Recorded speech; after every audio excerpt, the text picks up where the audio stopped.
Vamos então retomar a nossa reunião. Já temos connosco o Sr. António Ferreira dos Santos. A nossa grelha é a grelha A, como é do vosso conhecimento, possibilidade de até 3 rondas ao prescindir de alguma delas. Eu vou dirigir-me ao depoente no sentido de informar-te que as declarações que são feitas nesta comissão de inquérito, que aliás decorre do regime jurídico dos inquéritos parlamentares, são declarações que têm de ser feitas necessariamente com verdade. Estamos no âmbito de uma comissão parlamentar de inquérito que se rege pelas regras do processo penal.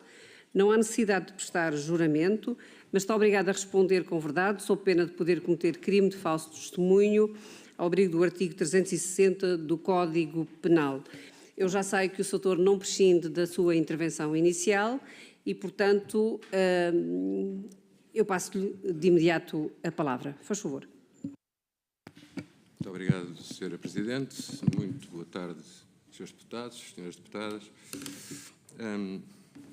Propriamente até antes da minha intervenção, eu queria só informar que vim acompanhado, digamos, de várias pessoas, na perspectiva de que elas pudessem igualmente complementar o meu depoimento.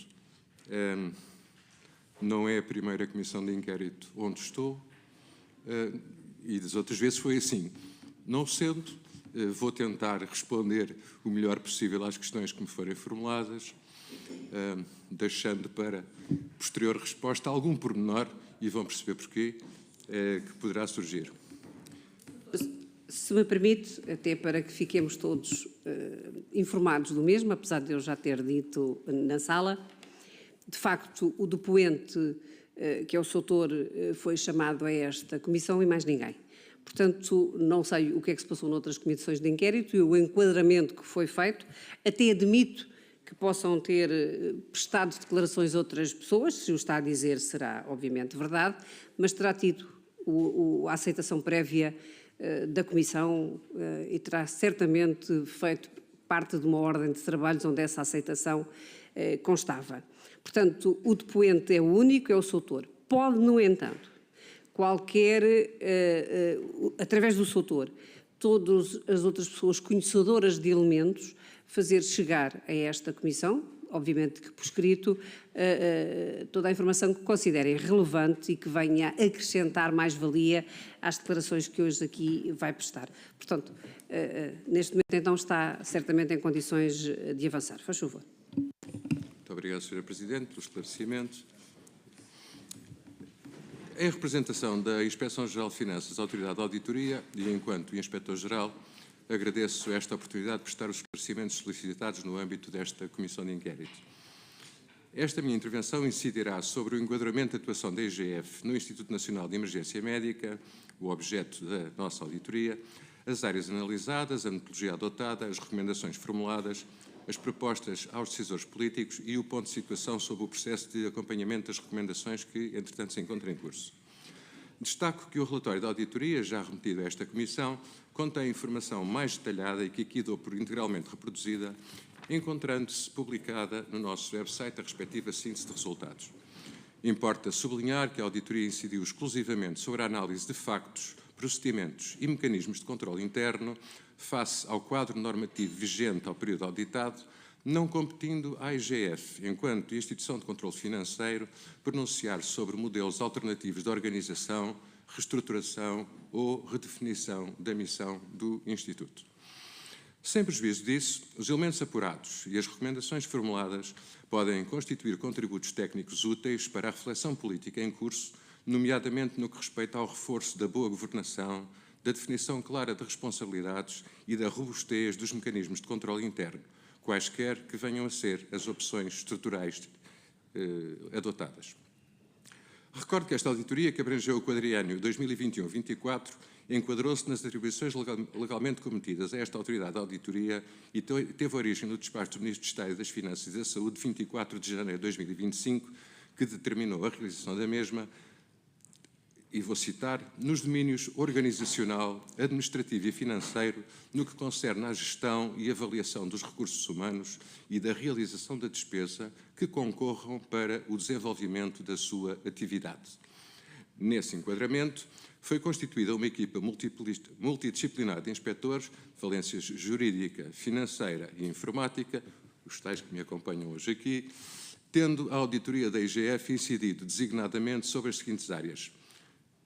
Primeira área, desempenho operacional e constrangimentos da atividade, visando avaliar a adequação dos recursos humanos, financeiros e logísticos que se encontram afetos ao INEM para o cumprimento da missão e atribuições, bem como os principais constrangimentos e riscos que enfrentam na sua atividade. Subvenções públicas concedidas no âmbito do Sistema Integrado de Emergência Médica, com apreciação dos procedimentos e controles instituídos pelo INEM para assegurar que as subvenções concedidas aos Corpos de Bombeiros e Cruz Vermelha Portuguesa contribuem para o regular funcionamento do sistema e são objeto de uma avaliação efetiva quanto aos resultados alcançados. Conformidade legal na área da contratação pública e dos recursos humanos, com o objetivo de aferir o cumprimento dos referenciais legais e regulamentares aplicáveis. E, por último, a estratégia de governação, resiliência e eficiência dos sistemas de informação, visando avaliar o grau de operacionalidade e robustez desses sistemas, identificando eventuais necessidades de atualização tecnológica e automatização e da implementação de inovações que sejam aplicáveis ao CIAN. Estas áreas foram selecionadas em função do objeto da auditoria, da avaliação preliminar de risco e da materialidade associada às matérias em análise. A auditoria foi desenvolvida de acordo com as normas e metodologias da auditoria geralmente aceitas no setor público, tendo conduzido aos seguintes resultados e foram formuladas recomendações dirigidas ao INEM com o objetivo de reforçar a legalidade, a transparência e a eficácia da sua atuação, bem como de mitigar os riscos identificados. De forma sintética, as recomendações ao INEM incidiram sobre a necessidade de assegurar um financiamento estável ao INEM, melhorar a eficiência da organização de ativos e processos, aperfeiçoar o dispositivo do Sistema Integrado de Emergência Médica, desenvolver os sistemas de informação em interoperabilidade com os demais sistemas da saúde, garantir o cumprimento estrito da lei, bem como reforçar o controle interno nas áreas de contratação pública e dos recursos humanos. As recomendações foram formuladas de forma proporcional, execuível e orientada para a melhoria contínua da gestão, tendo os prazos de implementação sido objeto de aceitação pelo Conselho Diretivo em funções. Atendendo à natureza e ao alcance das matérias analisadas, foram igualmente apresentadas propostas dirigidas ao decisor político, visando contribuir para o aperfeiçoamento do enquadramento global da atuação pública no domínio em causa. Estas propostas incidiram designadamente sobre definição de um regime legal de subvenções públicas no âmbito do CIAN, para garantir rigor, equidade, eficiência, transparência e sustentabilidade financeira. Promoção de soluções para os constrangimentos do transporte secundário, incluindo modelos equilibrados de partilha de riscos e recursos. Promoção de estratégia de governação dos sistemas de informação do Ministério da Saúde, com enfoque no desenvolvimento sustentável e interoperável da informação necessária à emergência médica. Clarificação do âmbito de aplicação do regime especial de trabalhos suplementares dos trabalhadores do INEM e definição de um regime legal especial aplicável à formação em emergência médica. Estas propostas não têm natureza vinculativa, destinando-se a apoiar a tomada de decisão informada. Finalmente, e quanto ao processo de seguimento das recomendações, encontra-se atualmente em curso, nos termos legalmente previstos. Registra-se que a entidade auditada já apresentou um primeiro ponto de situação preliminar, não sendo ainda possível nesta fase proceder a uma avaliação definitiva quanto ao grau de implementação das recomendações formuladas, tanto mais que os prazos de implementação da maioria delas ainda não terminaram. O acompanhamento prosseguirá até a obtenção de informação final e suficientemente sustentada, momento em que será efetuada a respectiva apreciação e, se necessário, desencadeadas as diligências subsequentes. Para o efeito, já está prevista uma auditoria de seguimento que se deverá concretizar em 2027. Eu concluía dizendo, estamos, e portanto vou ter que pôr no singular, estou à disposição dos senhores deputados para as questões que me queiram colocar e, tal como a senhora Presidente disse, naturalmente que questões que eu não possa responder, e não possa porque não sei, porque, como eu disse, isto é um trabalho com âmbitos muito específicos, e, portanto, eu tenho aqui pessoas especialistas das várias áreas, integraram a equipa. Naturalmente que o Inspetor-Geral não saberá determinados pormenores, não sei o nível de pormenor das questões que me vão colocar. De qualquer forma, se for o caso, estaremos disponíveis para apresentar por escrito qualquer acrescento às minhas declarações. Muito obrigado. Muito bem, Sr. Doutor. Queria, de qualquer das maneiras, dizer-lhe o seguinte. Se eventualmente, obviamente que não é a todo o tempo, mas uma questão muito específica que tenha necessidade de fazer uma consulta a quem o acompanha, pode fazê-lo, mas o depoente terá sempre que ser o Sr. Doutor. O grupo parlamentar do PSD vai dar início a esta reunião, porque, face à ausência de quem estava previsto começar hoje a audição. Portanto, a indicação que tenho é que será o Sr. Deputado Francisco Pimentel a assegurar os 8 minutos do grupo parlamentar. Faz favor. Falta-me dizer uma coisa. Vai funcionar tipo ping-pong esta primeira ronda, ou seja, o Sr. Deputado faz a pergunta, o Sr. Doutor dará a resposta e assim sucessivamente, porque a segunda ronda depois tem características diferentes. Se não o fizer, eu aviso. Faz favor, Sr. Deputado. Começa aqui o ping. Muito obrigado, Sr. Presidente, Senhoras e Srs. Deputados, Sr. Dr. António Ferreira dos Santos, Sr. Inspetor-Geral, um prazer tê-lo aqui. E passo de imediato, o que está em cima da mesa é o relatório da Inspeção-Geral de Finanças e as conclusões, como disse na sua intervenção inicial, relativamente àquilo que foi a atuação do INEM neste período mais conturbado e, portanto, está um excelente relatório, não fosse eu também inspetor de carreira, e, portanto, tenho que também fazer esse elogio, está um excelente relatório, e, como disse, sobre factos, procedimentos e mecanismos de controle interno relativamente ao INEM. E, neste sentido, eu passava já à primeira pergunta. Neste relatório foram detectadas várias fragilidades. Constrangimentos em termos, isto é, falta de recursos humanos e materiais, é um dos constrangimentos salientados no relatório. Para além dos constrangimentos operacionais, irregularidades na contratação pública e nas subvenções concedidas, retirada de recursos próprios do INEM por parte dos governos então em funções. Faço-lhe esta pergunta.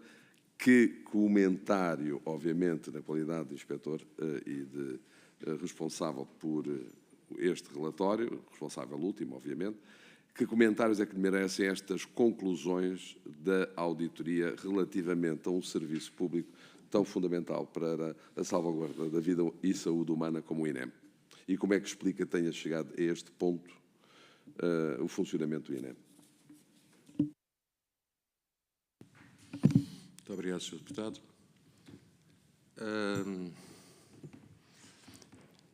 Vamos ver. Eu percebo a questão, que é naturalmente geral, e, portanto, os vários pormenores eles podem ser encontrados no relatório, como bem disse. O resto é uma questão quase de opinião.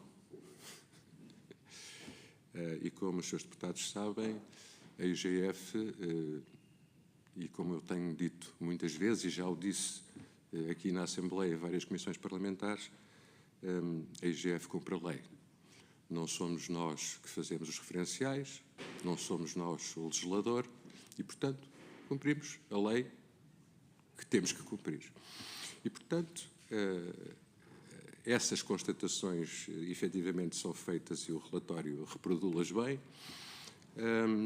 O resto é uma questão de opinião que o Inspetor-Geral, digamos, pode-se pronunciar enquanto cidadão, não enquanto Inspetor-Geral. E, portanto, nesse caso, eu tenderia a não responder a essa questão concreta, como é que explica que isto possa ter acontecido. É uma opinião do cidadão que o senhor quer ouvir, eu posso lhe dar. Enquanto Inspetor-Geral, não lhe dou.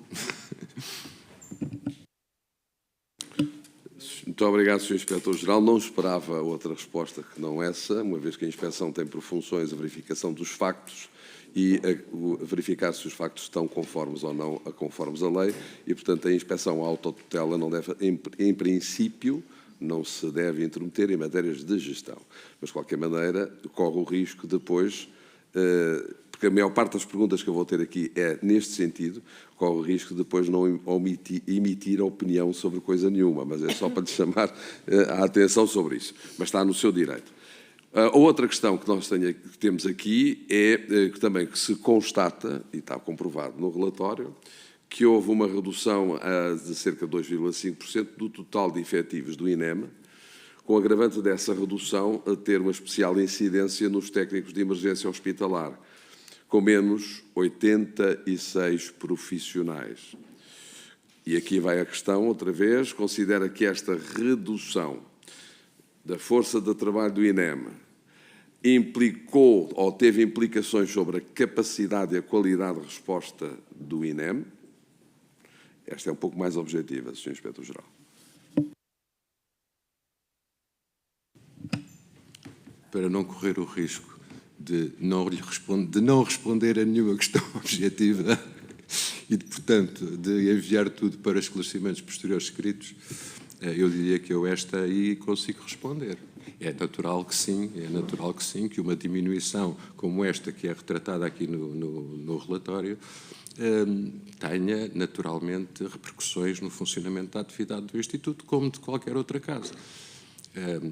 Repare, eu sou de uma instituição e estou lá desde 1987, que já chegou a ter 300 inspectores. Quando eu entrei, digamos, em fevereiro de 21, tínhamos 130 inspectores. Naturalmente que não podíamos fazer tudo aquilo que era pedido à IGF. Com grande esforço da atual direção, conseguimos, neste momento, ter 200. E mesmo assim são poucos. Mas, com certeza que, e aí a administração pública, no seu conjunto, provavelmente fará a mesma queixa, qualquer falha de recursos humanos em instituições que já, a priori, não têm os recursos adequados, naturalmente se fazem sentir. Portanto, aí a minha resposta é objetivamente que sim. Muito obrigado, e vai ver que a próxima também é facilmente respondível, porque tem a ver com a verdade lá para Alice. Desde abril de 2024 ocorreu no INEM uma valorização das remunerações e das carreiras da administração pública, nomeadamente dos técnicos de emergência pré-hospitalar, como aconteceu, aliás, como sabe, a partir do acordo de 2024, no final de 2024, e foram igualmente contratados mais técnicos de emergência pré-hospitalar e outros profissionais de saúde, tendo atualmente cerca de 1.300 trabalhadores em funções, face àquilo que era o universo em 2024, no início, que eram de 1.100. Considera que o INEM está, nestas circunstâncias, melhor equipado e preparado para a prestação? Está a ver que é uma questão fácil de responder. E, objetivamente, para responder àquilo que são as funções do INEM? Naturalmente que sim. Relativamente aos recursos materiais nessa auditoria, a atividade do INEM foi marcada por um elevado número de situações de inoperacionalidade dos meios, também reportados neste relatório, devido à antiguidade da sua frota automóvel. Considera que a entrega dos referidos 126 milhões de euros dos saldos de gerência do INEM ao Ministério da Saúde possa ter contribuído para este elevado número de situações de inoperacionalidade dos meios?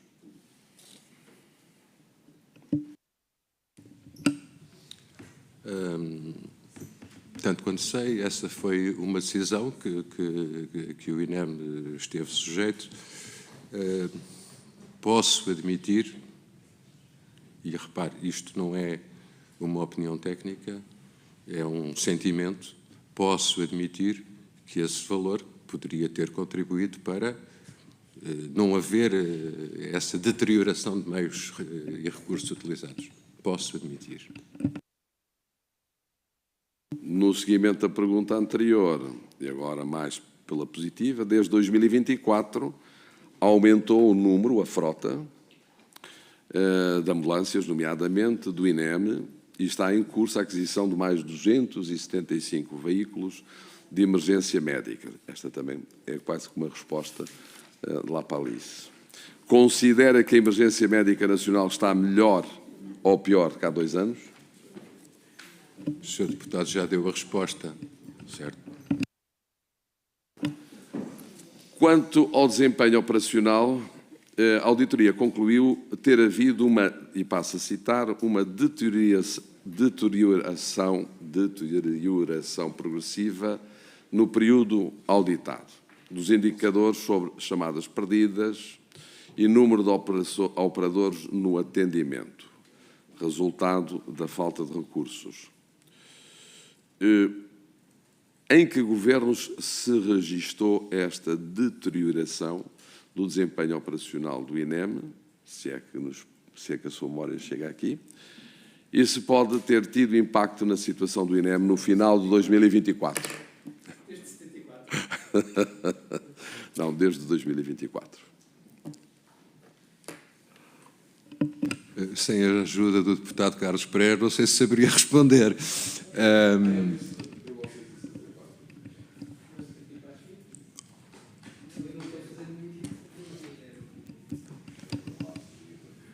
Pois, não consigo, digamos, responder seriamente a essa questão, porque, vamos ver, o Inspetor-Geral de Finanças tem um amplo campo de atribuições.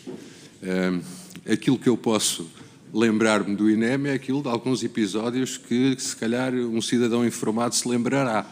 Agora, conseguir datar isso e colocá-lo num período concreto, deve admitir que não é a melhor forma, digamos assim. Muito obrigado. Sr. Inspetor-Geral, eu peço desculpa, não sei se referi, se foi um bocadinho aqui de simpatia do meu colega Carlos Pereira, se eu disse 1974, obviamente que a memória é muito longa, não é? Não, isto estamos a referir concretamente ao período 2021-24, como se apercebe, não é? Não, mesmo assim, tenho alguma dificuldade em dizer... Muito obrigado. Está muito barulho na sala. Eu peço desculpa, mas está muito barulho na sala. Passava à outra questão. Na área da contratação pública, a auditoria concluiu ter havido recurso ao ajuste direto por critérios materiais. Houve desconformidades nos procedimentos contratuais, pré-contratuais, num valor superior a 170 milhões de euros, práticas igualmente graves. Sendo os prazos de execução das medidas corretivas de imediato, pergunto-lhe que conhecimento tem, se é que tem algum, sobre a reintegração da legalidade nestas situações de contratação. Como eu disse na minha intervenção inicial, efetivamente houve um primeiro ponto de situação que o INEM apresentou relativamente às recomendações produzidas, sendo que nessa questão em concreto não está perfeitamente definido e, portanto, não temos conclusões ainda sobre essa questão. Vamos aguardar ainda mais algum tempo. Aliás, é verdade que algumas recomendações tinham um prazo de execução imediato, outros prazos relativamente alongados. Relativamente a essa situação não temos ainda informação. Muito obrigado. Nesta auditoria, a Inspeção-Geral conclui também que no período 2021-24 o desempenho do INEM foi influenciado pela entrega dos seus saldos de gerência ao Ministério da Saúde na ordem dos 126 milhões de euros, reduzindo recursos necessários ao seu funcionamento, registando-se uma degradação progressiva da sua situação económica e financeira. Pergunto, considera que a situação vivida no INEM no final de 2024, falta de recursos materiais, ambulâncias, escassez de recursos humanos e ainda destes recursos financeiros, pode ter contribuído ou contribuiu para a efetiva degradação daquilo que eram as funções e os objetivos prosseguidos pelo INEM? Acho que já lhe respondi a essa questão, que o senhor já tinha formulado a questão. Bom, esta é uma consequência da outra anterior, que é se considera que, se é que tem conhecimento, que houve uma proposta dos grupos parlamentares do PSD e do CDS-PP, no sentido do Orçamento de Estado de 2025, haver uma consignação total das receitas próprias ao INEM. Considera isto positivo ou não? Sim. Sim. Muito obrigado. Pode, da auditoria do Instituto de Gestão Financeira ao INEM, inferir-se que no período que respeita a 2000... IGF, Inspeção-Geral de Finanças. Exato. Pode, da auditoria da Inspeção-Geral de Finanças. DGF. Instituto de Gestão Financeira, não foi? Só isso. Ah, Era só desculpa. uma pequena correção. Não, peço desculpa. Ao INEM inferir-se que o investimento não foi suficiente, que houve uma degradação da sua situação económica e financeira e faltaram medidas efetivas para modernizar o INEM, mas eu penso que isto também já foi respondido um pouco por si, também não lhe vou amassar. De qualquer maneira, eu da minha parte já tenho praticamente as perguntas feitas, mas vou-lhe só fazer uma que eu vi agora. No relatório da Inspeção-Geral de Finanças, disse a certo trecho que dirigentes em regime de substituição, no período temporal auditado, detectaram-se muitos cargos dirigentes do INEM a exercer funções em regime de substituição. Esgotou o tempo, Sr. Deputado. Gostaria de comentasse isto, e se isto prejudicou. Não tenho presente, de facto, essa situação em concreto, mas julgo que sim. Julgo que sim, e aquilo que eu poderia acrescentar é que essa é uma matéria que nós, IGF, encontramos demasiadas vezes para aquilo que gostaríamos. Não é caso único do INEM, é normal que isso aconteça em várias outras instituições públicas. Obrigado. Muito obrigado. Eu passaria agora a palavra. Passaria agora a palavra ao Grupo Parlamentar do Chega. A intervenção será assegurada pelo Sr. Deputado Rui Cardoso e são 7 minutos, faz favor. Muito obrigado, Sra. Presidente, Srs. Deputados, Dr. António Ferreira dos Santos, desde já bem-vindo a esta comissão e obrigado pela sua presença. Foi realizada pela IGF ao INEM uma auditoria compreendendo o período entre 2021 e 2024. E a primeira conclusão que podemos tirar deste facto é que alguma coisa não estava bem. Porque para se fazer uma auditoria é no reconhecimento e na assunção da ideia de que alguma coisa não estava a correr bem. E, portanto, a minha primeira questão pretende ser o mais ampla e panorâmica possível para que nos possa ajudar aqui a compreender algumas coisas e que tenha total margem para nos transmitir o que é que a auditoria encontrou. Isto é, que falhas foram encontradas, que foram identificadas e quais as principais fragilidades que pode apontar ao nível da gestão do Instituto.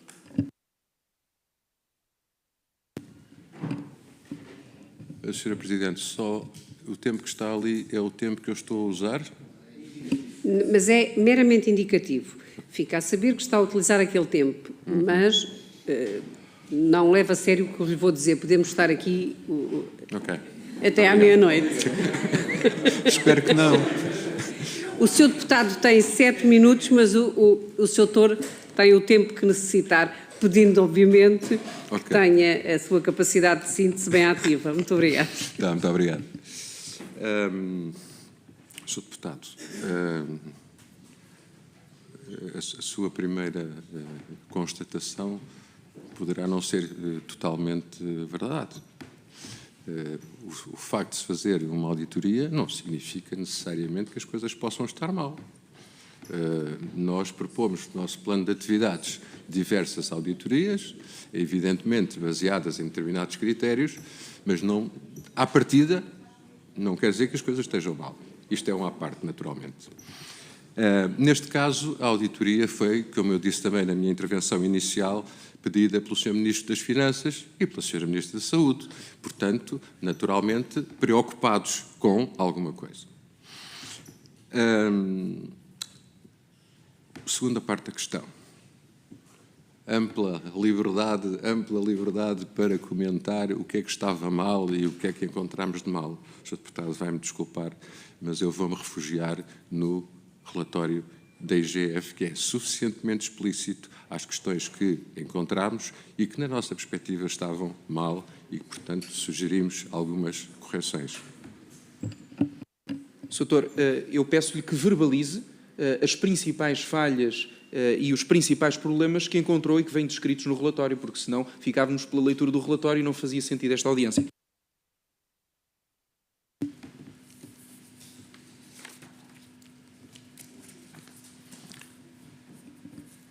Sob o risco de poder repetir, eu posso ler o sumário executivo do relatório, porque aí estão descritas as anomalias encontradas.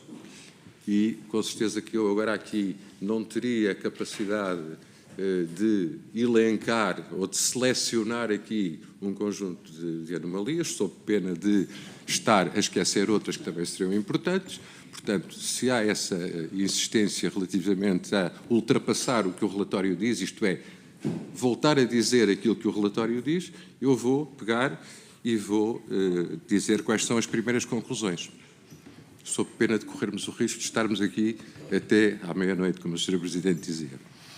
Relativamente aos recursos afetos à atividade, a receita total arrecadada pelo INEM atingiu, em 2024, 176 milhões de euros, mais 31% face a 2021, dos quais 94% provém da taxa de 2,5% dos prémios de seguros pagos por cidadãos e empresas. No mesmo ano, a despesa total foi de 168 milhões, traduzindo um crescimento de 38% face a 2021, para o qual contribuíram 89 milhões de euros de transferências correntes, mais 92% no quadriênio, destinados às associações humanitárias de bombeiros voluntários e que resultaram da atualização da regulamentação dos subsídios a atribuir aos postos de emergência médica e de reserva. As despesas com pessoal, por sua vez, e a aquisição de bens e serviços ascenderam a 44 milhões, mais 18% face a 2021, e a 30 milhões, mais 26% comparativamente com 2021, respectivamente. Considerando o diferente ritmo de crescimento da despesa e da receita, a receita própria cobrada poderá revelar-se insuficiente para cobrir as necessidades financeiras do INEM e garantir o adequado equilíbrio orçamental. Isso era notório, digamos, no momento em que fizemos o nosso relatório. Daquilo que nos apercebemos pela evolução financeira posterior, a questão foi, digamos, de alguma forma colmatada e resolvida em 2025, pelo menos no sentido de um maior equilíbrio entre receita e despesa. No final de 2024, o INEM dispunha de um total de 1.300 trabalhadores, dos quais 1.110 desempenhavam funções nas delegações regionais. Isto corresponde a uma redução de 2,5% face a 2021, basicamente justificada pelo grupo dos técnicos de emergência hospitalar, com uma redução de 950 para 871 trabalhadores. Na mesma data, o Instituto contava ainda com 105 prestadores de serviço, maioritariamente médicos, outro grupo em que se verifica insuficiência de recursos. Em 2024, existiam ainda 23 médicos no quadro. No início de 2025, iniciaram funções 200 técnicos de emergência. Identificaram-se algumas dificuldades na medição precisa dos seus meios e recursos, o que compromete a fundamentação das decisões estratégicas e de gestão que decorrem da inexistência de um sistema de contabilidade de gestão.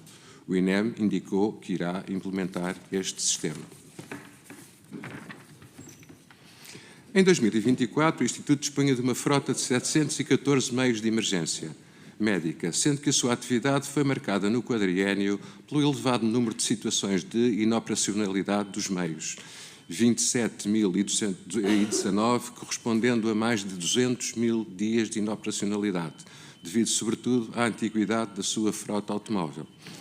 Por outro lado, não foi possível aceder a uma análise técnica fundamentada sobre a adequação ou não do atual dispositivo do Sistema Integrado de Emergência Médica face às reais necessidades da população, nem se procedeu à ponderação sobre a eventual desativação de ambulâncias com baixo nível de atividade e custos de acionamento.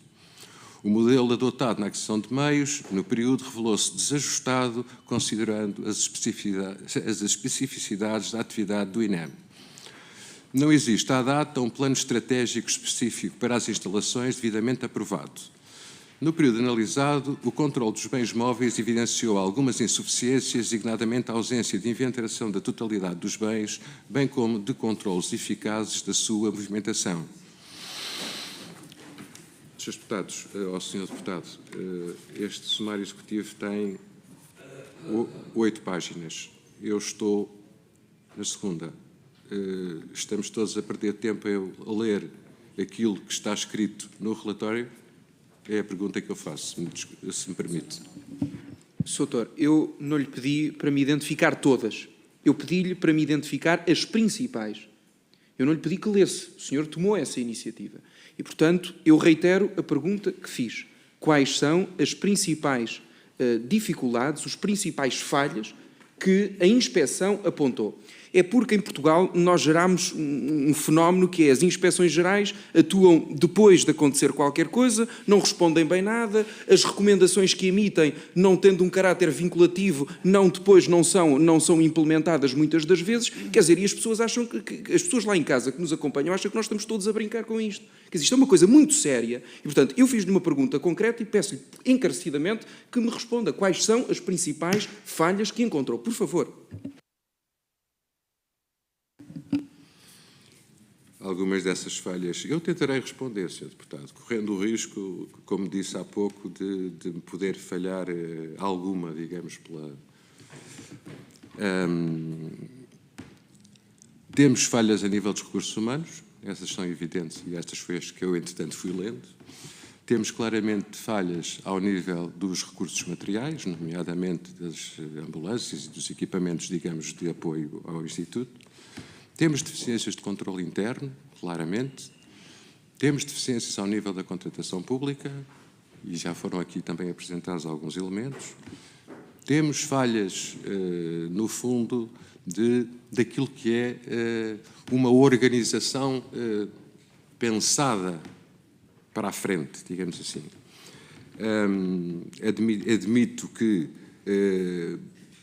muitas destas questões surgem ou porque o INEM não teve efetivamente capacidade de resolver esses problemas, ou por incapacidade das próprias gestões da gestão que em cada momento estiveram à frente do Instituto.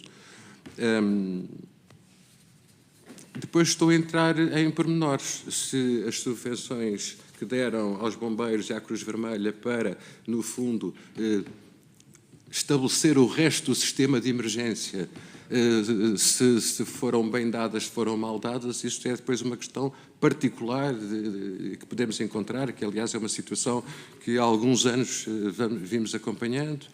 Se a questão de alugar meios ou ter meios próprios no que se refere a helitransporte é uma questão política, essencialmente, mais do que isso.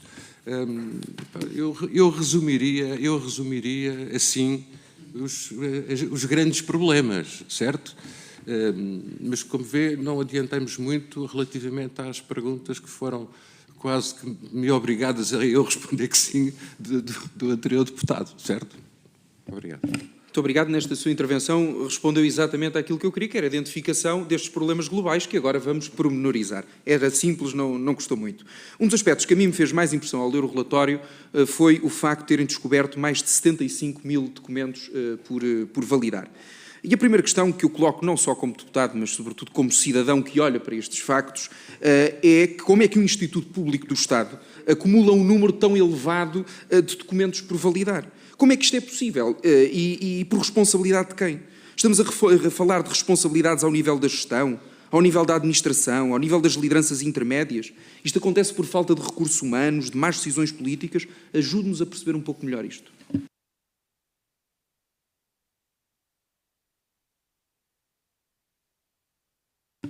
Eu diria que, muito provavelmente, isso é fruto um pouco de todas essas questões que diz.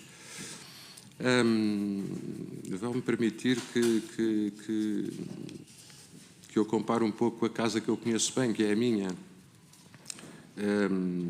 Muitas das vezes nós somos confrontados com N situações, N denúncias, por exemplo, que nos aparecem, e que nós temos de fazer um trabalho de triagem muito apertado, por forma a poder atuar naquelas que são mais relevantes. Não podemos acorrer a todas. Isto aqui é um pouco semelhante, não é? É evidente que, se calhar, há falhas de organização, há falhas de recursos que propiciam essa situação. Não tenho aqui que apontar uma causa única e específica para isso. Dentro deste número muito significativo de documentos, certamente se encontrarão espécimes de distintas naturezas. Contudo, gostaria de saber se existe alguma tipologia de documentos predominantes a que é que se reportam. Não tenho ideia, Sr. Deputado. De cor, não tenho ideia. Posso-lhe responder a posteriori, se o entender, mas não tenho essa ideia. Eu vou ajudá-lo. São referentes a pagamentos às corporações de bombeiros e à Cruz Vermelha, que são os principais parceiros do Instituto do ponto de vista operacional, da prestação de serviços de socorro e de emergência pré-hospitalar. E eu gostava de lhe perguntar se, acumulando um número tão considerável e significativo de documentos por validar, referentes a pagamentos a corpos de bombeiros, se isto não prejudica a relação de confiança contratual que deve existir sempre entre todas as entidades envolvidas neste processo do socorro e da emergência pré-hospitalar.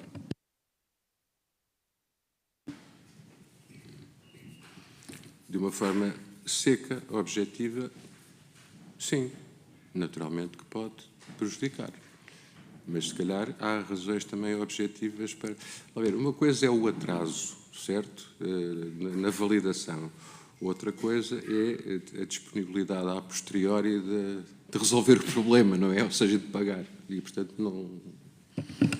Eu vou-lhe dizer porque é que trouxe este assunto aqui, porque me parece muito importante das audições que fomos tendo tido, e já vamos com um período muito significativo de audições, todos os representantes das corporações de bombeiros e dos bombeiros em Portugal relataram-nos que os atrasos nos pagamentos que o INEM lhes devia fazer são prejudiciais à vida das corporações. Temos corporações que não conseguem sequer fazer face às despesas do dia-a-dia, com o aumento do preço dos combustíveis, com o aumento dos custos inerentes às atividades que praticam, isto torna-se incomportável. Nós chegámos a ter momentos onde o INEM devia mais de 30 milhões de euros aos corpos de bombeiros. Isto torna-se absolutamente insustentável. Daí eu ter feito esta questão e daí ter tocado nisso. Gostava de tocar noutro assunto, que tem que ver com o controlo interno e com o risco financeiro. Eu penso que os dados que nos foi dando ao longo das respostas conduzem-nos a um ponto-chave dos problemas que identificamos do INEM. A existência de mecanismos muito deficitários ao nível do controlo e da gestão financeira do Instituto. Sendo o INEM um instituto público, ele é financiado pelos contribuintes portugueses. Eu não sei se têm ideia, os senhores deputados e quem nos acompanha, que no ano de 2024, o último ano a que se reporta esta auditoria, cada português colocou 16 euros no INEM. Cada português meteu 16 euros no Instituto Nacional de Emergência Médica. Portanto, o mínimo que se pode pedir a um instituto que preste este serviço, por um lado, é que seja eficaz, por um lado, que seja eficiente na prestação dos serviços, por outro lado, que seja transparente e que pratique uma boa gestão desses mesmos recursos. E por isso eu penso que a questão que se impõe colocar neste domínio é se o sistema de controle financeiro do INEM, que encontrou na auditoria que foi feita, se é compatível com a sua dimensão e com a natureza particularmente sensível do serviço que presta. Foram detectadas insuficiências no sistema de controle, como eu referi logo na intervenção inicial. E nós, IGF, somos particularmente sensíveis, digamos, à avaliação do sistema de controle interno de qualquer entidade, porque é aí que, digamos, reside normalmente o fundamental da vida da organização.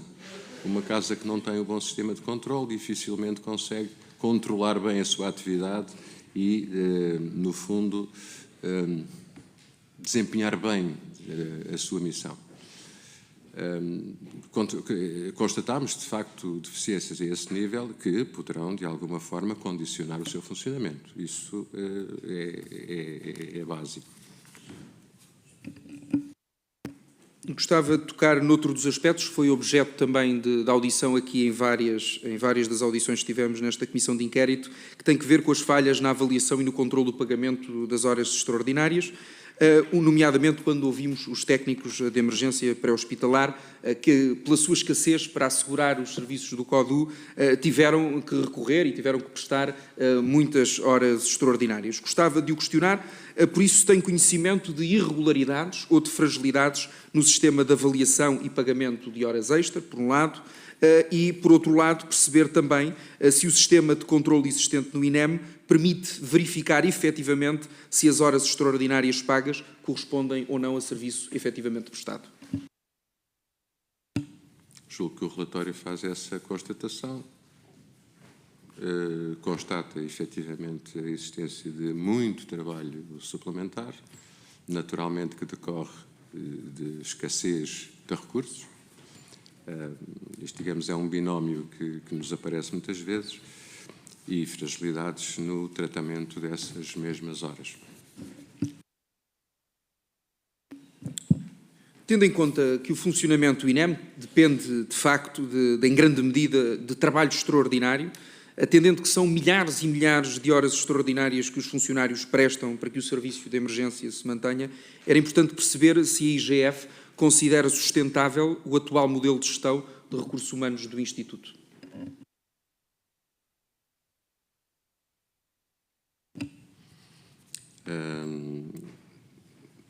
Aí estou a fugir um bocadinho à perspectiva que elenquei logo no início. Estou a dar uma opinião e não estou, digamos, a constatar um facto mais ou menos fundamentado. Mas, dando a minha opinião, acho que, de facto, sem uma boa estrutura de recursos humanos, dificilmente qualquer instituição, pública ou privada, consegue atingir os seus objetivos. E aqui é por demais evidente as deficiências ou as insuficiências dessa estrutura.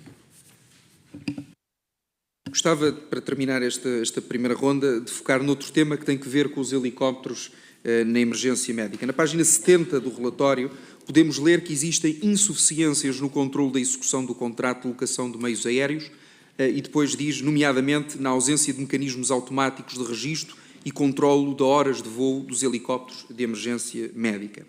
Existe, por isso, um risco significativo de o Estado pagar serviços sem comprovação adequada de que foram realizados e em que moldes se realizaram. Portanto, as minhas questões vão no sentido de nos ajudar a perceber, em concreto, que falhas no controlo existem e se estas falhas podem ter resultado ou não, no seu entendimento, em pagamentos por horas de voo que não foram devidamente comprovadas ou verificadas. Essa é uma área que efetivamente tem um grande peso, digamos, na estrutura de custos do Instituto e muita sensibilidade também. E daquilo, tanto quanto me consigo recordar do que é referido no relatório, julgo que foram detectadas insuficiências precisamente no controle das horas de voo. Lembro-me em particular de um aspecto que acho que foi analisado pela área dos sistemas de informação, que tem a ver com o próprio sistema de controle que não permitia controlar a hora de início do voo e a hora de final do voo, o que leva, por exemplo, a dificuldades em validar faturas de hora de voo se eu não controlo ou se não tenho uma forma de controlar objetivamente o início e o fim desse período de voo. Este é um exemplo muito genérico. Sr. Presidente, não tenho mais questões nesta primeira ronda. Obrigado. Muito bem, Sr. Deputado. Sendo assim, vamos passar ao terceiro grupo parlamentar, no caso do Partido Socialista, sendo que será o Sr. Deputado Carlos Pereira a colocar as questões. Tem 7 minutos para o efeito. Muito obrigado, Sra. Presidente. Antes de mais, um cumprimento especial ao Sr. Inspetor-Geral. Eu vou fazer um conjunto de perguntas relacionadas basicamente com o relatório. Prometo não lhe pedir para ler o relatório, nem síntese do relatório, vou apenas fazer algumas questões que têm a ver com a minha apreciação e com a apreciação do grupo parlamentar sobre este relatório. Não é possível não dizer que esta radiografia que a IGF faz sobre o INEM é má e eu devo dizer até perturbante do ponto de vista de um cidadão, não é? E a primeira pergunta que eu tinha para fazer, da sua grande experiência, a sua larga experiência na IGF, a pergunta é se isto é um caso excepcional, não só no quadro da administração pública, mas também no quadro do Ministério da Saúde.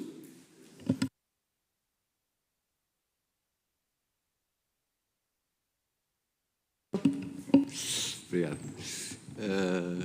Eu, infelizmente, enquanto cidadão e contribuinte, terei que lhe dizer que não é caso único.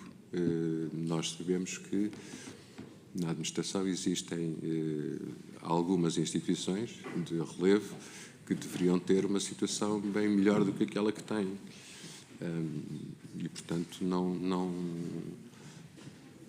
é caso único, não é?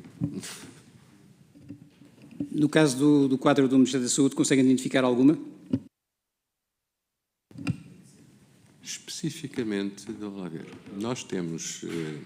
nós trabalhamos com alguma profundidade o setor da saúde.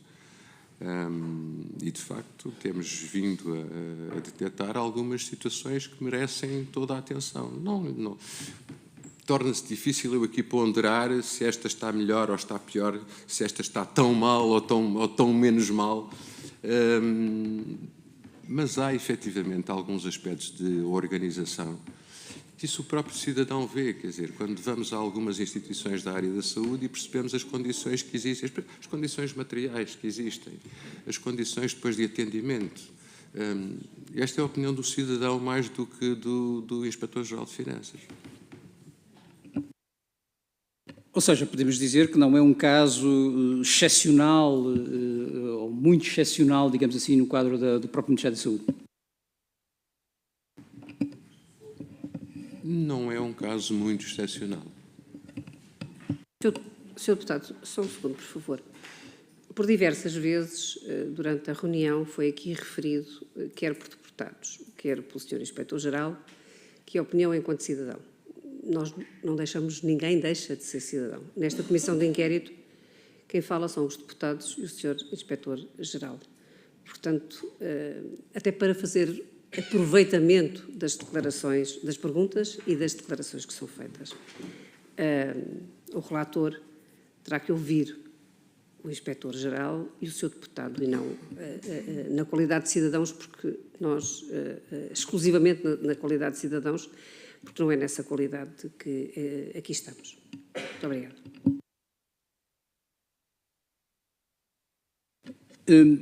Não sendo, de facto, um caso excepcional, mas ainda assim cabe-nos afirmar que é uma situação que deve ser alvo de atenção. Acha normal, apesar deste quadro, que o INEM não tenha sido, por exemplo, enquadrado, inserido naquele famoso plano de emergência para a saúde que a Sra. Ministra apresentou?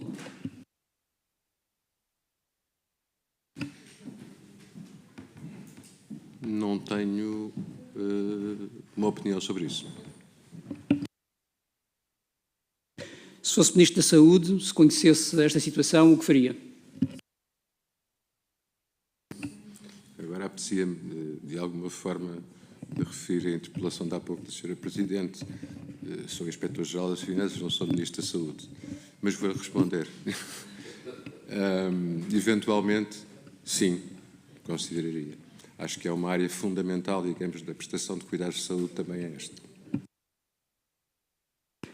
Daquilo que conhece, da forma como correu esta inspeção, aquilo que troca de impressões que teve com certeza com todos os especialistas que trabalharam neste relatório, e eu estive a ler com atenção as conclusões, as recomendações, aquilo que dizia.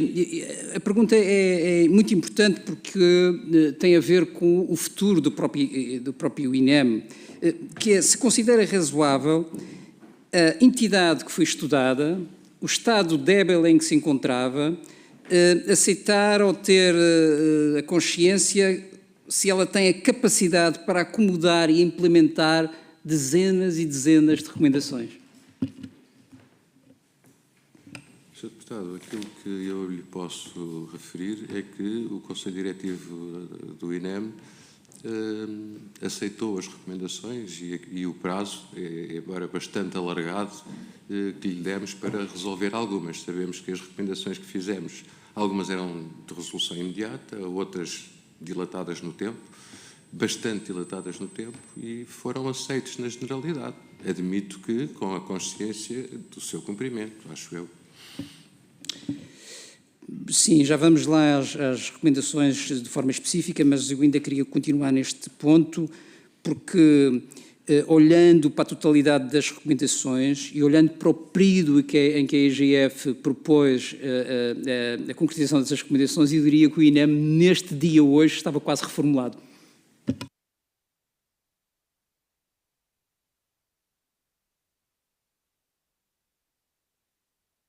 Estava a dizer que tinha que recordar datas, mas tanto... Eu tenho uma data de julho do ano passado. e, portanto, acho que havia recomendações com 250 dias, à volta disso. Pronto, eventualmente estaria por lá. Nós tentamos algum acordo com as organizações para não sermos acusados de pôr recomendações que não são geríveis. Tentamos algum acordo, digamos assim, nessas datas. Foi esta que chegámos aqui a algum equilíbrio. Mas, como também já disse, ainda o ponto de situação que recebemos do INEM ainda não nos permite concluir sobre a grande maioria das recomendações que estão formuladas. Bom, eu compreendo essa abordagem, mas a abordagem foi em articulação com o INEM concordou com estas datas?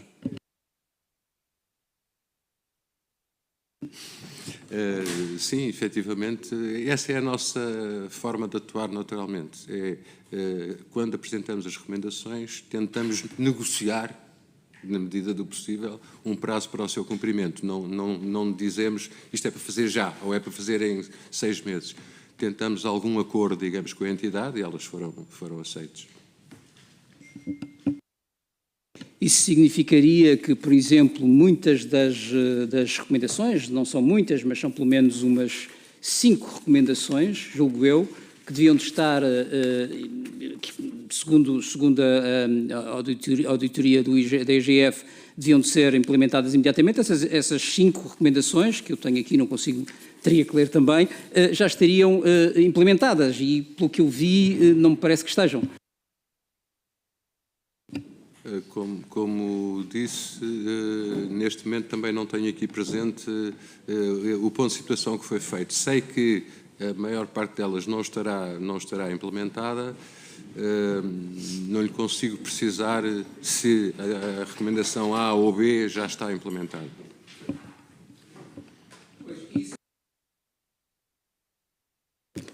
Desculpa. Isto implica uma outra questão que me parece importante, porque para nós é importante, para o país é importante, que é como é que este processo vai ser acompanhado. Esta Comissão não tem ponto de situação, como disse, se tudo estivesse a ser cumprido, nós estávamos perante as 40 recomendações implementadas e, portanto, teríamos um INEM completamente novo hoje em dia, portanto, ao fim de 8 meses. Não sabemos como é que a situação está. Daquilo que eu vi das próprias recomendações, as 5 que deveriam ser imediatas, eu diria que uma ou duas está concretizada, grande parte delas não estão, e todas as outras estão por concretizar. Portanto, a pergunta é, há um modelo de monitorização, há um modelo de acompanhamento, como é que ele está, qual é o ponto de situação e o que é que nós podemos saber disso? Como eu referi também, acho que referi no início, nós estamos, digamos, abertos, chamemos assim, a continuar a receber, digamos, pontos de situação do INEM e temos prevista uma auditoria de follow-up precisamente para o ano 2027. Mas o INEM não nos envia pontos de situação?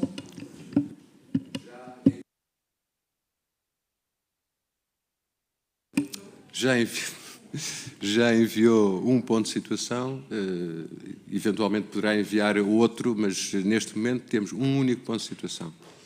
E desse ponto de situação conseguimos saber o que é que está feito e o que não está feito? Sim, e se necessário podemos entregá-lo ao Sr. Deputado ou à Comissão.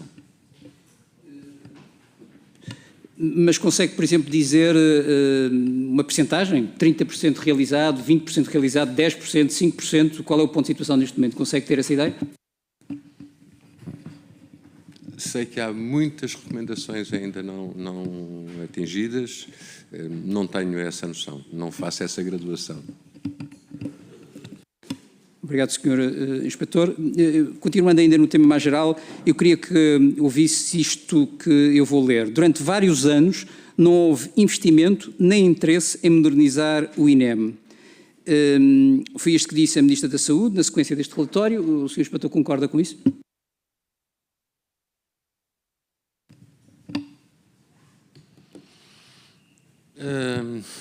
Constatamos que, efetivamente, o INEM, como outras instituições públicas, tem tido algum subinvestimento. digamos, essas instituições são esquecidas ou não, eu isso não consigo pronunciar-me, Sr. Deputado. Subinvestimento existe, não só no INEM, mas noutras instituições públicas.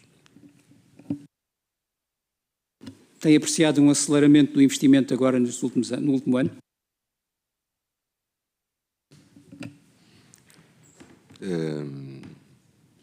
Nós normalmente funcionamos a posteriori, a nossa intervenção é a posteriori e, portanto, enquanto Inspetor-Geral, não lhe posso responder a isso.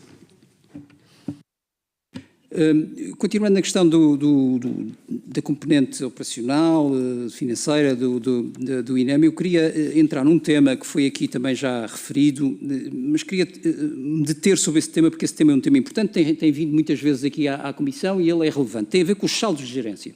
Ora, e a EGF dedica algum tempo a isso.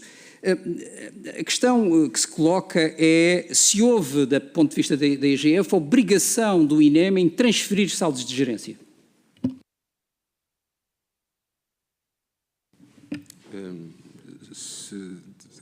Pode precisar melhor? Se houve obrigação...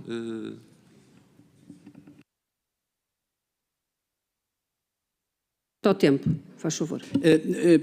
Para explicar melhor, se o INEM, o Conselho Diretivo do INEM, foi obrigado pela tutela a transferir os saldos de gerência em 2020? Tanto quanto eu sei, digamos, teve uma orientação nesse sentido. Se não tivesse essa orientação, ela aconteceu no quadro do orçamento suplementar, certo? Não lhe sei responder, Sr. Deputado, não tenho presente essa... Pois, mas o relatório da GF confirma que foi durante na sequência do orçamento suplementar, durante a pandemia, o Covid, se não tivesse sido feito nessa altura, porventura não, era obrigatório, se esse dinheiro ainda lá estivesse, que fosse transferido no fim do ano para a CSS, certo? Sim. Portanto, não há nenhuma obrigação específica, porque eu vi aqui um comentário que foi retirada de recursos próprios para parte do Governo, não há nenhuma obrigação específica, houve uma transferência antecipada por causa da Covid, senão esse dinheiro também seria transferido. Como, aliás, foi transferido em 2021, em 2022, em 2023, o que significa uma coisa importante, que é o INEM tinha sempre, ou em muitos anos, um saldo de gerência, significa que tinha mais receitas do que despesas, certo? Se em cada ano tem um saldo de gerência positivo, significa que tem mais receitas do que despesas. Ou seja, em 2021 tinha 14 milhões de saldo de gerência, em 2022 12 milhões de saldo de gerência, em 2023 6 milhões de saldo de gerência e em 2020 90 milhões de saldo de gerência. Isto significa, Sr. Inspetor, que o INEM tinha dinheiro em cada fim do ano para realizar despesas, certo? Se tinha um saldo de gerência, digamos, a sua despesa era inferior à sua receita, por esses números, pelos números contabilísticos, digamos assim. Consegue-me explicar porque é que não fez? Não consigo explicar. Portanto, pode confirmar aquilo que eu disse. Não há nenhuma obrigação, nem houve nenhuma obrigação dos governos para transferência de saldo de gerência, primeiro ponto. E, segundo ponto, havia dinheiro no INEM para despesas, seja de investimento, seja outras que fossem necessárias, certo? Nessa lógica que apresenta, sim, posso confirmar. Posso, no entanto, acrescentar talvez um bocadinho mais. É natural que durante a execução de um ano, uma dada entidade tenha dinheiro disponível, tenha orçamento disponível e acabe por não conseguir, digamos, gastar esse dinheiro todo. Isso acontece muitas das vezes.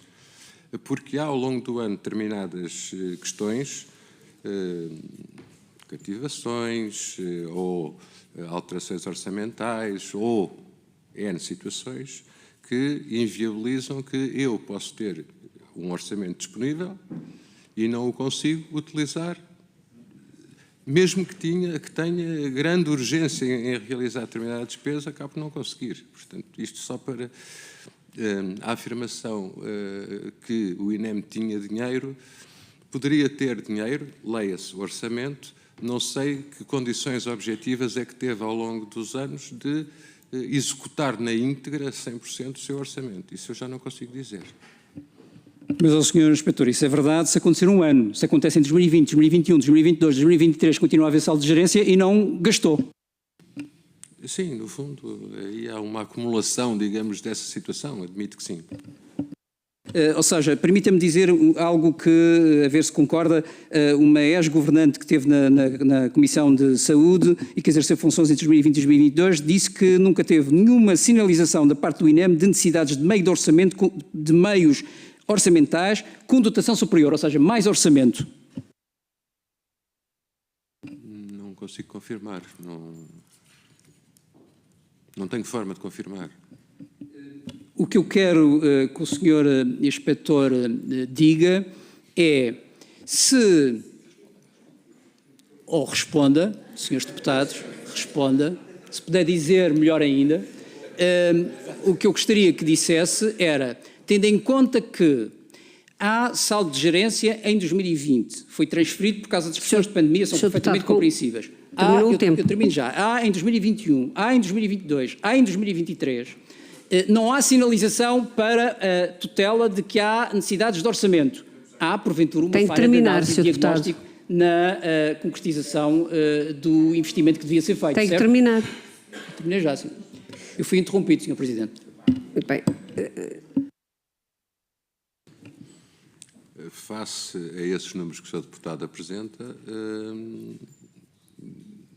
e se não há, digamos, esses pedidos por parte do Instituto, é difícil dizer que não haveria orçamento. Portanto, eu reconheço que sim. Não digo isto porque é aquilo que o Sr. Deputado quer que eu responda, mas é aquilo que me parece pela lógica, não é? Pela lógica. Muito bem, vamos passar então à segunda ronda, que vai funcionar de forma distinta da primeira. Os seus deputados sequencialmente vão colocar as questões e o Sr. Inspetor-Geral no final responderá. Se houver alguma questão que não consiga anotar, depois se repete-se, não tem problema nenhum. Eu pedia, dentro do possível, aos seus deputados que não falassem muito depressa, apesar de eu entender que, enfim, queria aproveitar o tempo para fazer um conjunto de questões, mas não há problema. Se houver necessidade de clarificação das questões, far-se-á. Portanto, o primeiro grupo parlamentar é o do PSD, são 4 minutos a cada um. Francisco Pimentel, deputado Francisco Pimentel, faz favor. Muito obrigado, Sra. Presidente. Sr. Inspetor-Geral, obviamente que o Sr. Inspetor-Geral está nesta qualidade como Inspetor-Geral e não como na qualidade de cidadão. Mas eu ia ler esta parte das conclusões e, portanto, o relatório da inspeção fala por si próprio. E eu não vou querer condicioná-lo a dizer aquilo que não esteja no relatório da própria inspeção, da atividade inspectiva. Diz aqui a certo ponto que no período 2021-24, o desempenho do INEM foi influenciado pela entrega dos seus saldos de gerência ao Ministério da Saúde na ordem dos 126 milhões de euros, reduzindo recursos essenciais, não sou eu nem é o Sr. Inspetor, é o relatório que o diz, essenciais ao seu funcionamento, registando-se uma degradação progressiva da sua situação económica e financeira com ligeira melhoria em 2024. Isto é a constatação de facto. E, portanto, está aqui o facto relatado de uma forma objetiva. E, portanto, sobre esta questão dos saldos, se são transferidos ou não, o que é certo é que este dinheiro era receita do INEM e com a falta deste dinheiro traduziu-se naquilo que diz no relatório, numa progressiva degradação da qualidade do serviço. Mas há aqui outra matéria, outra conclusão do relatório da Inspeção Geral de Finanças que diz, na página 105, no âmbito dos procedimentos pré-contratuais para a formação do contrato, constata-se, entre outras coisas, a linha B, recurso indivíduo ao ajuste direto por critérios materiais, 3,1 milhões de euros. Eu queria que me explicitasse o que é que isto quer dizer indivíduo, se é ilegalidade ou não. Portanto, aqui o que está a ser apurado em sede de relatório da atividade inspectiva é a verificação dos factos se estão conformes ou não à lei. E depois diz, em existência de procedimento pré-contratual, 10,5 mil euros. Inobservância de requisitos de regularidade financeira, resultantes do registro do compromisso após a notificação da adjudicação. E insuficiente fundamentação da decisão de contratar no valor de 4,4 milhões. Sr. Inspetor-Geral, estas conclusões resultam de factos apurados pelos senhores inspectores. E isto, para além de ter dado, e bem, esta recomendação, pergunto-lhe a pergunta que se impõe aqui, faço-lhe a pergunta que se impõe aqui, e a responsabilidade dos agentes. Houve? Vai haver? Sim ou não? Porque estamos aqui perante aquilo que parece uma gestão indevida, que é o termo citado, /ilegal. Outra questão que é, relativamente à questão tem a ver um pouco com aquilo que foi falado sobre o trabalho suplementar. A certa altura, no controle interno, diz o controle interno implementado no INEM na área de recursos humanos apresenta fragilidades e insuficiências, designadamente a linha B. Número elevado de correções manuais das horas de início e de termo da prestação de trabalho, incluindo o suplementar no sistema biométrico de registro de assiduidade. Concretamente, o que é que estamos a falar aqui? O que é que se reporta? E, portanto, é outra questão. Depois, um serviço com as características do INEM, que é um serviço que lida com a saúde das pessoas e que, à partida, com tanto trabalho suplementar, e eu não quero que entre no campo opinativo, mas eu posso dizer, com tanto trabalho suplementar, a prestação de trabalho suplementar, nestes casos, em alguns dos casos, diz que não só a base legal invocada não habilita o pagamento do trabalho suplementar sem quaisquer limites, como ainda existe outro que o admita. O que é que isto quer dizer? E, por último, nesta questão, num serviço como o Serviço Nacional de Saúde, como é que é possível, e me explique, a acumulação de funções públicas, a existência de acumulação públicas com funções privadas? Obrigado. Não sei se tomou nota de tudo. Obrigado. Senhor Deputado Rui Cardoso, do Grupo Parlamentar do Chega, faz favor. Muito obrigado, Sr. Presidente. Pedindo desde já desculpa que terei que me ausentar depois no término da intervenção para ir ao plenário, mas ficarão aqui os nossos assessores que tomarão boa nota das respostas que nos der. Gostava, em primeiro lugar, de tocar numa questão que o deputado Carlos Pereira tocou anteriormente relativamente aos saldos de gerência, ao saldo positivo que se registou, a existirem mais receitas do que despesas, que é uma questão que objetivamente não serve de muito ao objeto desta Comissão e eu vou explicar porquê. Porque esta Comissão tem como objetivo identificar as falhas, onde é aquilo que correu mal, aquilo que não correu bem. E, portanto, se existia dinheiro ao final de cada ano, a conclusão que eu tiro é exatamente a oposta. É porque é que esse dinheiro não foi investido, porque é que essas verbas não foram investidas nos recursos humanos, na formação dos técnicos, na valorização dos trabalhadores que prestam este serviço. E, portanto, leva-me a crer que a má gestão fosse não somente daquilo que é as lideranças intermédias do INEM, mas também uma má gestão de natureza política na tutela. Portanto, gostava de tocar também nesta segunda ronda nas recomendações que a IGF fez ao INEM na sequência da auditoria. Foram 41 recomendações realizadas, 5 das quais de aplicação imediata. Consegue explicar-nos em que consistiam concretamente as principais recomendações que fazem e as razões que as toldaram?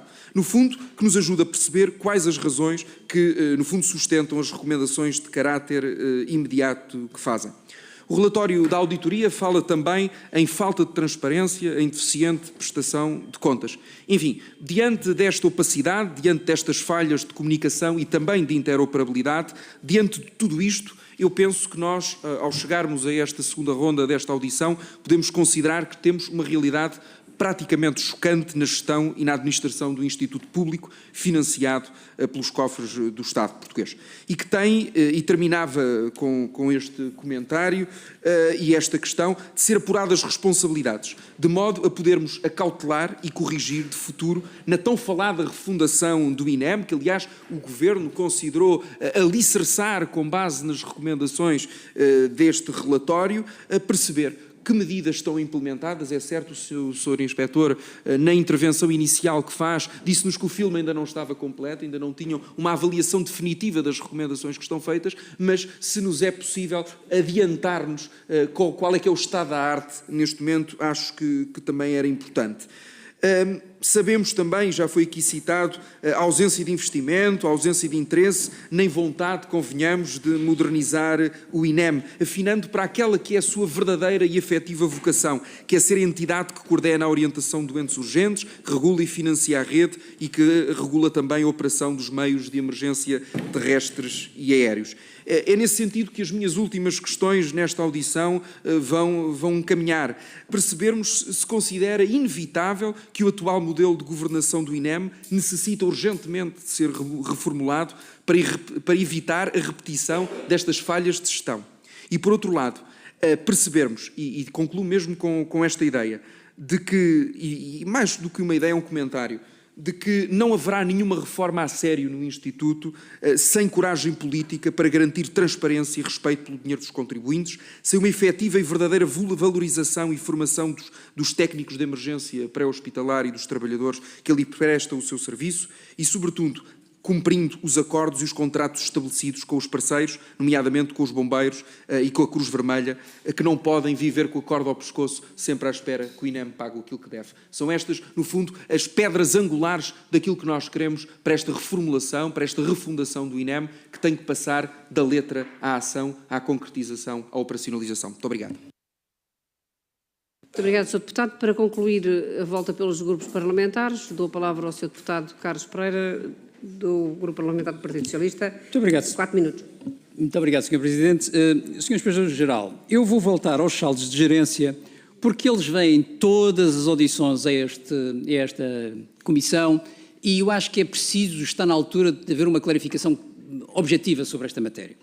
E, na sequência da conversa que tivemos há bocadinho, peço desculpa usar esta expressão mais corriqueira, a conversa que tivemos há bocadinho, ficou claro que há uma lei, que foi aliás uma lei de 2015 do Governo do PSD-CDS, que obriga, no caso do Ministério da Saúde, a que as entidades que tenham saldo, ela é integrada automaticamente no orçamento da Administração Central dos Sistemas de Saúde. Isto é o que diz a lei. E, portanto, isto significa que estas entidades, incluindo o INEM, no fim de cada ano, se tiverem saldo, ou seja, se tiverem mais receita do que despesa, esse saldo é integrado na ACSS. Isso aconteceu em 2016, aconteceu em 2020, aconteceu em 2021, em 2022 e em 2023. E, portanto, nós podemos tirar daqui uma conclusão. É que a deterioração do INEM, que é apontada em vários relatórios, não apenas da IGF, não decorre da falta de orçamento que a tutela tenha disponibilizado a esta entidade. Não há falha de orçamento, porque ela existe. Ela foi integrada nesta entidade, conforme eu disse, e era obrigatório que fosse integrada. E, portanto, a conclusão de que isto deteriorou-se porque os saldos saíram e foram para outra coisa qualquer, é uma falsa questão, é, aliás, uma falácia, e só significa uma coisa: o INEM e aqueles que tinham responsabilidades no INEM não atuaram em conformidade com aquilo que era o interesse do próprio INEM e do Serviço de Emergência. Tenho que dizer isto, mas que fique claro o seguinte: é muito difícil para uma tutela, um governante, um secretário de Estado, um ministro, que todos os anos olha para o relatório e vê que há um saldo de gerência, dizer ai, o INEM precisa de dinheiro. Não há indicação do INEM em nenhuma circunstância a dizer nós precisamos de dinheiro para comprar ambulâncias, para contratar pessoas, para contratar material, para fazer isto, para fazer aquilo. E, portanto, Sr. Inspetor-Geral, é muito relevante que no quadro desta audição fique claro: havia uma lei, essa lei permitia integrar os saldos de gerência na ACSS e, se havia saldos de gerência, significa que havia meios financeiros disponíveis, não foram utilizados, porque o corpo diretivo do INEM não os utilizou e não os quis utilizar. A segunda questão que queria colocar, antes de acabar o meu tempo, tem a ver com uma recomendação. Eu tinha várias sobre recomendações, mas há uma em particular que me parece relevante, que é a recomendação 33. A recomendação 33, basicamente, o que diz deixe-me só ver melhor, porque, para não falhar, basicamente o que diz é assegurar o pagamento de trabalho suplementar em observância estrita do limite legalmente fixado para o efeito. Qual é a minha preocupação sobre esta recomendação? A minha preocupação não é no tempo. No tempo, eu acho que essa observação e esse limite, etc., tem que ser salvaguardado. O problema é que já ficamos todos com a certeza, aqui nesta Comissão, que o INEM funciona com um trabalho suplementar, com muito trabalho suplementar, como aliás disse o Sr. Inspetor-Geral, com muito trabalho suplementar. E, portanto, limitando desta forma e obrigando a limitar de imediato o pagamento das horas suplementares, o meu receio é que isso coloque em causa o próprio funcionamento do INEM. Ou seja, se o funcionamento do INEM depende das horas suplementares, se há uma recomendação para se aplicar de imediato, porque se ultrapassam limites daquilo que está previsto para o pagamento de horário suplementar, teremos obviamente um problema grave, que é não teremos pessoas para dar cobertura àquilo que são as urgências e o sistema de urgências que o INEM tem a seu cargo. E, portanto, esta preocupação eu acho que é legítima e queria que pudesse haver comentário sobre isso. Obrigado. Sr. Inspetor-Geral, então agora para responder ao conjunto das questões. Muito obrigado, Sra. Presidente, senhores deputados, pelas perguntas formuladas. Há aqui uma que a resposta acho que é simultânea para os dois lados, tem a ver com os saldos de gerência. Certo? E então eu vou tentar dar a resposta o mais técnica possível e cada um dos seus deputados ou cada um dos lados vai interpretar à sua maneira aquilo que eu vou dizer. O Sr. Deputado citou o relatório da IGF e, portanto, eu não vou desmentir o relatório da IGF, que se calhar foi mais do que uma conclusão objetiva. Foi uma tentativa de explicar uma situação. Ultrapassou um bocadinho a constatação do facto, que é aquilo que o auditor normalmente deve fazer. Porque aqui deste lado também há alguma razão quando diz, então, se há saldos de gerência neste ano, naquele e naquele, é porque o orçamento não foi integralmente realizado. E, portanto, eu acho que ambas as situações são compatíveis, digamos assim, no seu momento próprio. Como eu disse na anterior intervenção, nem sempre, e volto a reiterá-lo, nem sempre a não utilização integral do orçamento significa que eu não tenha problemas que não consigo resolver. Sei lá, se eu der o exemplo da própria IGF, nós nunca, que eu me lembro, executámos o nosso orçamento a 100%. A parte pessoal, utilizamos praticamente tudo o que é possível. Na parte das aquisições, porque há aquisições que se atrasam, portanto, há, no fundo, uma série de questões, digamos, de gestão corrente, que podem levar a que eu não gaste integralmente o meu orçamento. E, portanto, a existência de saldos muitas vezes não significa que eu, se tivesse mais orçamento, não gastaria mais. Não sei se respondo a ambas as questões que foram colocadas. Agora, indo por ordem. Há situações a nível de contratação, de ajustes diretos e indevidos, registros de compromisso que não foi efetuado ou foi efetuado tardiamente. Há, de facto, diferentes situações de irregularidades. E o Sr. Deputado perguntou se não há responsabilidade dos agentes. Aí a IGF fez aquilo que faz sempre em termos habituais. Quando há, digamos, indícios de infrações de índole financeira ou criminal, a IGF envia para as entidades competentes. Nós somos uma entidade que não tem poder de decidir, nem sequer de aplicar contraordenações, nem isso. Portanto, nós o que fazemos é, à matéria de foro financeiro, enviamos ao Tribunal de Contas e, digamos, através do Ministério Público do Tribunal de Contas, será avaliada a responsabilidade dos agentes. Se for de âmbito criminal, vai diretamente para o Ministério Público, também o fará e que providenciará julgamento, se for o caso desses mesmos agentes. E foi isso também que fizemos neste relatório. Portanto, foi enviado, digamos, a existência de ilícitos de âmbito financeiro.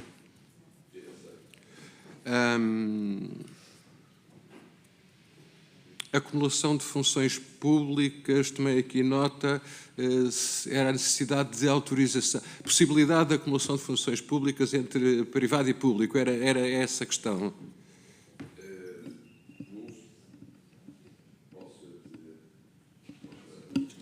Faz favor.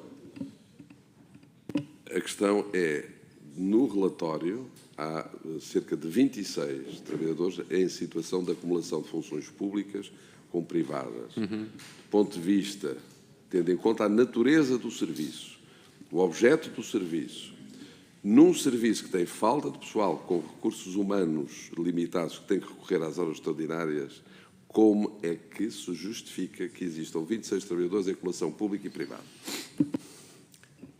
Sem saber neste momento quais eram os trabalhadores em concreto, eu vou-lhe dar uma resposta relativamente geral. Em regra, a acumulação de funções públicas poderá ser autorizada, em termos gerais, tem que ser forçosamente autorizada, mas poderá ser, desde que reunidos determinados requisitos, nomeadamente desde que não interfira com aquilo que é o horário normal do funcionário, não é? E, portanto, a haver esse controle, pelo menos essa situação deveria ser garantida. Se reunidos os requisitos, eu não sei se a própria entidade teria capacidade de recusar a prestação desse serviço, desde que fosse fora do horário de serviço. A entidade talvez tivesse hipótese, e lá está, não sou jurista, não tenho este pormenor, mas admito que a entidade não teria forma de não autorizar, desde que reunisse os requisitos. Parece-me a mim, mas, como digo, sem ver os casos em concreto, teria alguma dificuldade em afirmá-lo.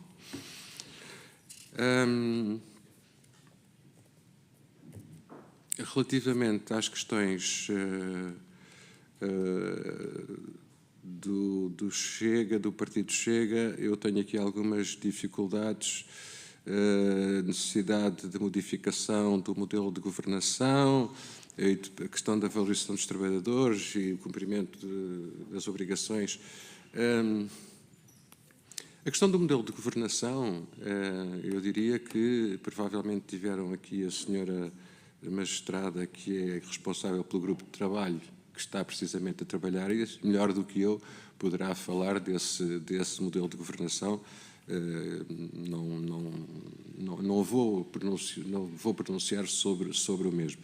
A restante questão, com certeza que sim, é importante que em qualquer modelo a valorização dos trabalhadores deve estar sempre presente, naturalmente que sim, e o cumprimento das obrigações, seja com a Cruz Vermelha, com os bombeiros ou com qualquer fornecedor, também deve estar presente em qualquer modelo de governação e, portanto, não tenho aqui nenhuma questão especial a responder. Saldos de gerência respondi.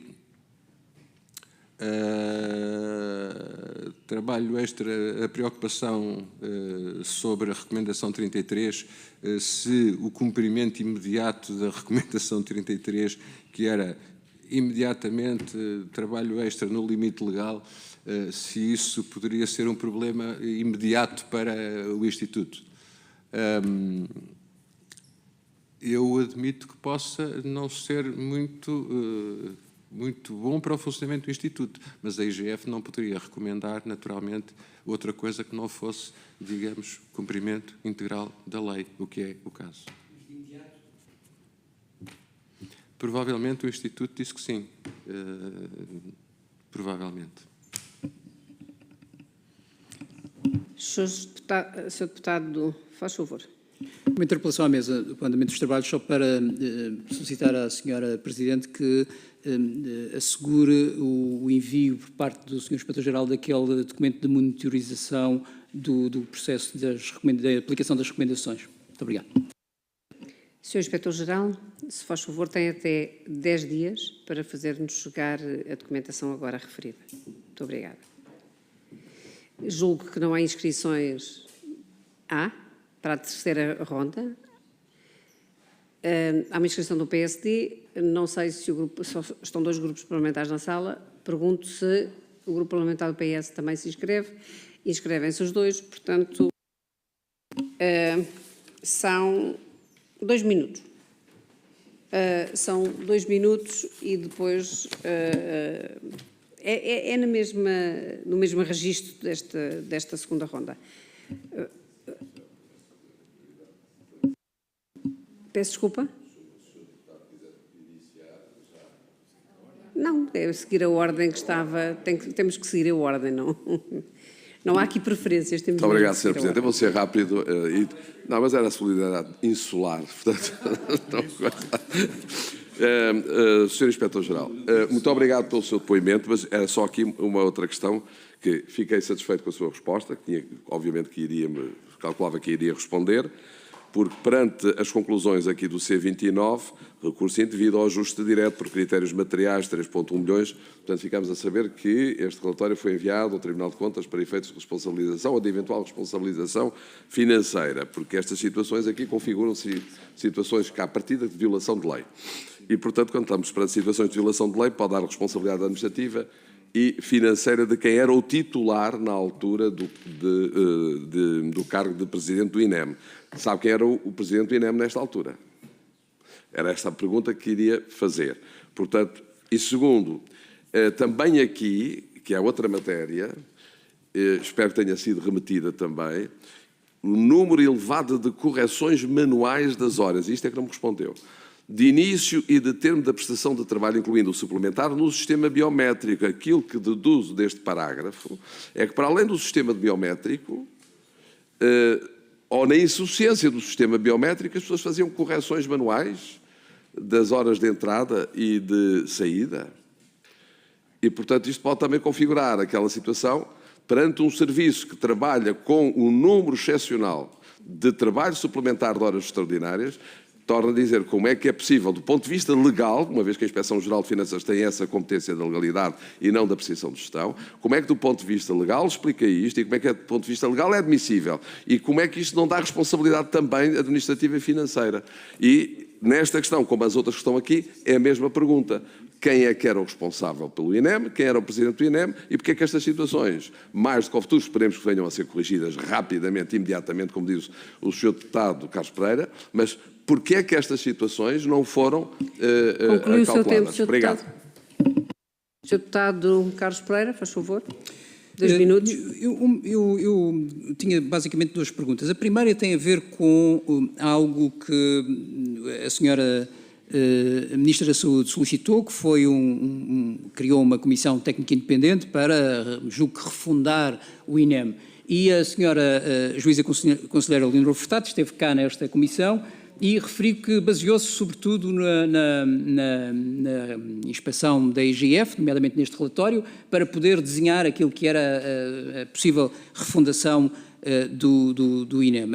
A pergunta que me parece relevante é se o Sr. Inspetor-Geral, se a Inspeção-Geral de Finanças conhece o relatório já está disponível, e se ele traduz ou não traduz, digamos assim, as dificuldades que a IGF encontrou naturalmente no INEM, o que me parece muito importante sabermos dessa circunstância. A outra questão tem a ver com, voltemos à questão das recomendações. A nossa preocupação, é evidente que nós estamos aqui com um problema porque não sabemos, de facto, o ponto de situação da aplicação e da execução dessas recomendações. Era muito relevante que nesta audição nós pudéssemos tê-la para poder fazer uma avaliação do que é que está a acontecer no INEM. Eu confesso, vou ser muito honesto, tenho sérias dúvidas muito significativas que estes prazos que foram solicitados, no máximo de 8 meses, mas em algumas circunstâncias são 3 meses, etc., seja possível sequer fazer tudo aquilo que a IGF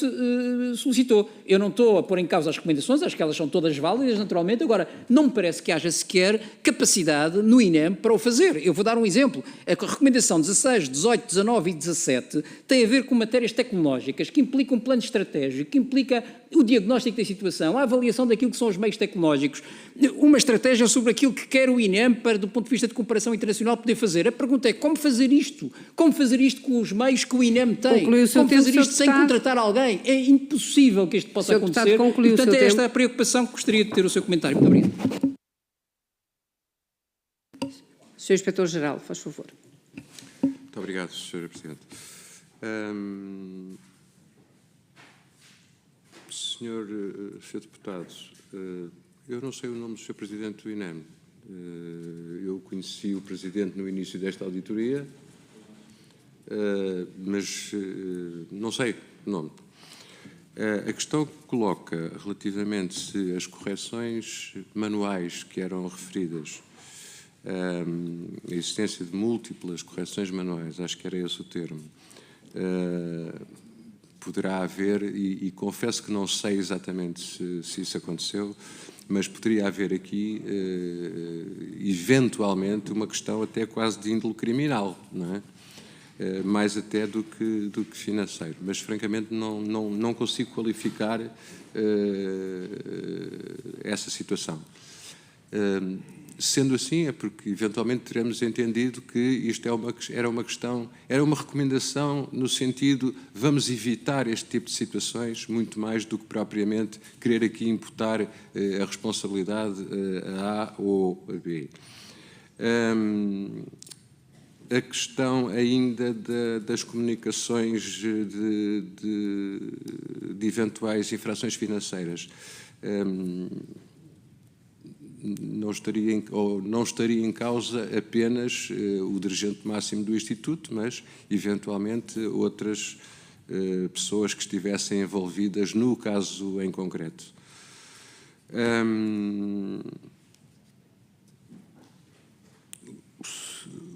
Não conheço os resultados finais do grupo de trabalho que era dirigido pela senhora doutora Leonor Furtado. E admito que, por outro lado, as recomendações, embora acordadas com o Instituto, algumas delas, se calhar o Sr. Deputado tem razão, que dificilmente seriam ou poderão ser realizadas nesse intervalo. Naturalmente que o prazo que é indicado, de qualquer das formas, é um prazo que não deixa de ser indicativo. A IGF, de alguma forma, tenta, nestas situações, ir acompanhando a situação. Muitas vezes, até é num período já que ultrapassado o prazo que foi dado, em que nós acabamos por fazer um follow-up dessas mesmas recomendações. Tentamos que sejam prazos mais ou menos ajustados e que a entidade auditada concorde com eles. Mas nem sempre isso é possível e admitimos que, e repare, e são recomendações. A IGF é isso que faz e, portanto, no limite, se uma entidade não cumpre as recomendações, aquilo que eu posso fazer é voltar à carga junto da respectiva tutela e dizer esta entidade não cumpre estas recomendações. Ou, se o cumprimento das recomendações tiverem a ver com incumprimentos legais, a própria entidade pode estar sujeita a, numa primeira vez, teve uma consequência, pode ser Tribunal de Contas ou Ministério Público, e se não cumpriu, vou lá, continua tudo na mesma, digamos, o caminho pode ser o mesmo. Isso pode, inclusivamente, acontecer.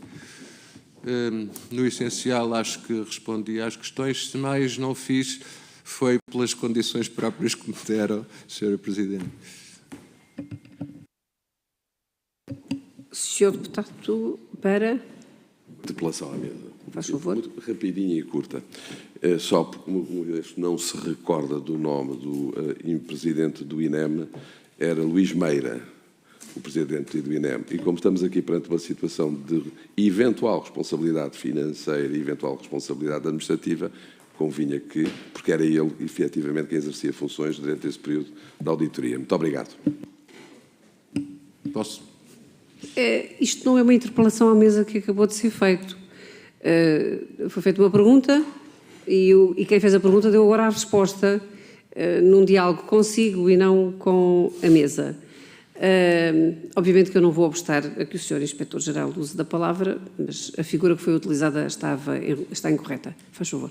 É só, eu na minha resposta também introduzi um outro ponto. Quando se trata de infrações financeiras, não é só em causa o dirigente, a entidade que está em causa. E, portanto, eu não estou muito preocupado se é o Luís Meira, o António Ferreira dos Santos ou qualquer um dos senhores que aqui está. É o dirigente e será o diretor de serviços se intervém no processo, o chefe de divisão e por aí fora. Sr. Presidente, muito obrigada. Eu dava por concluída, então, esta audição. Agradecendo ao Sr. Inspetor-Geral a presença, Srs. Deputados, o plenário ainda decorre, para o caso de quererem continuar em reuniões, ainda decorre.